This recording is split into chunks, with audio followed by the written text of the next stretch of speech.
আমাদের আজকের আলোচনার বিষয় হলো দর্শন মতে স্বজ্ঞা কী। ওকে, বেশি কথা না বলে শুরু করা যাক। স্বজ্ঞা হলো কোনো প্রমাণ, সাক্ষ্য বা সচেতন যুক্তি ছাড়াই সরাসরি জ্ঞান অর্জনের ক্ষমতা। স্বজ্ঞাতে কোনো প্রমাণ লাগে না, কোনো যুক্তি লাগে না, এগুলো সরাসরি জ্ঞান লাভ করা যায়। স্বজ্ঞার মাধ্যমে সরাসরি জ্ঞান লাভ করা যায়।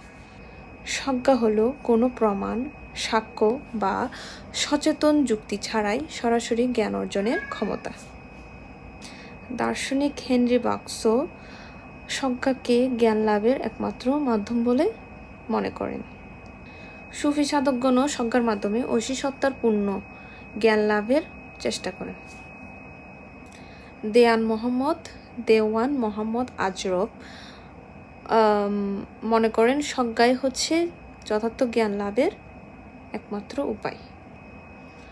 মহাকবি আল্লামা ইকবালও স্বজ্ঞাকে জ্ঞান লাভের মাধ্যম বলেছেন, সর্বোত্তম মাধ্যম হিসেবে বলেছেন।